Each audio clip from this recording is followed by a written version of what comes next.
Hey everybody, on this most amazing of days here.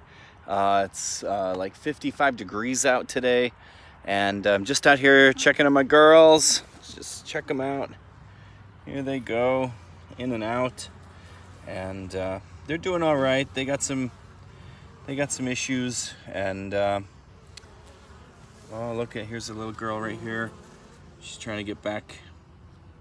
Oh, nope, she fell down. All right, never mind. So here's the bees, and everybody knows here I love bees, and these are European honeybees. They're not from here. Like obviously they're from here, but they're not native. These are European honeybees. And we love European honeybees because of all the things they pollinate for us. And it's really just an American institution now. They're part of the ecosystem here.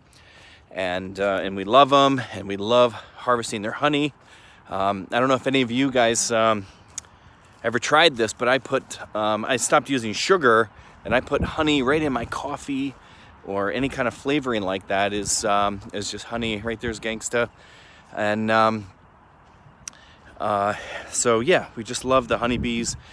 But we still got to remember our indigenous bees and our native bees.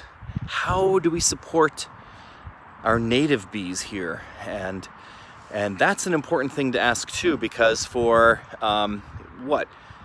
millions of years before European honeybees came here, our native bees were doing the job of pollinators, and they still are to this day. And if I look down in the ground here, I find digger bees. We have native bees that live right here in the ground, but they're not big colonial nesters. They're solitary. They live by themselves. And so there's many ways that we can support our native bees. And I'm really just so proud of Allie. She's with Girl Scout Troop 2145. And even though we've been on quarantine, even though we're on lockdown with this COVID-19 virus business, she's been at home working on this project to support our native bees. And she just brought this out the other day and put this up. This is her bee project. This is supporting our native bees. And look at this. This is called a bee wall. And bee walls are just the most amazing thing, because they're just supporting our natives. And like I said, our natives are largely solitary, and what they're going to do is they're going to move into one of these holes. They're going to find something that suits their needs, and well, that's not quite in. All right, there we go. So they're going to move into here and find a spot that they like, and different size bees are going to find different size holes in all of this. Look at this. This is amazing. And there's even yet more to go in here. So we could add other materials like clay, brick, soil, just different media like that. And even in here, we might still fill in a lot of these spaces in here with other materials for bees to nest in. We could do, just like she cut the bamboo to fit in there, we could cut grass stems that are hollow, like straw or something, and fit those in the interstitial spaces that are in there. So this is just so amazing. I'm so appreciative for Troop 2145 helping out with this, and Allie, she's really taken the whole lead on this project.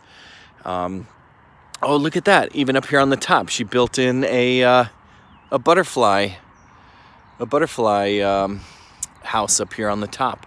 So this is just so amazing. These are the things that just give me hope for the future, that people still care about nature, and they're using this downtime right now to really think it through, and like, how can I help out nature, and just like she did. So we're so thankful for this, and you know, I want you to come here to CEED and see who's moving in and out of this thing. It's just so amazing. You know what they do with these holes, by the way, is that if a solitary bee moves into this hole right here, they're going to, I can't even see where it's so bright right now. I can't even see where I'm pointing, but oh, here we are. So if they move into this hole, it's the coolest thing. They're gonna move in and line it with leaves, and then that solitary bee, that female, she's gonna go out into the world here and try to find a caterpillar. She's gonna sting it and paralyze it, and then drag it back over here and put it in that little hole. And then once it's nestled in there into a little nest, she's going to lay an egg on it, on the paralyzed caterpillar. And then she's gonna wall it off and build another chamber using leaves on top of that. So there's gonna be chamber after chamber after chamber with a caterpillar and an egg in each of those chambers. And then when the whole tube line is filled, then she's gonna cap it off, and it could be capped off with mud or wax, and then that's it. And then maybe she'll move on to this next hole and start the whole process all over again. This is just so amazing. And then next spring, these are gonna overwinter in here. And so next spring, that larva that had hatched and ate the caterpillar, and then it would have metamorphosed inside of a cocoon over the winter. Now in the springtime, it's gonna hatch, and all those babies are gonna emerge, and they're gonna have the jaws strong enough to chew the cap right off of this thing, and they can all get out. So, and then that'll start the whole life cycle all over again. It's just the most amazing thing, our native bees, and we're doing our best to support them here at CEED. So come and watch this thing. Come and watch it evolve. See who's moving in and out.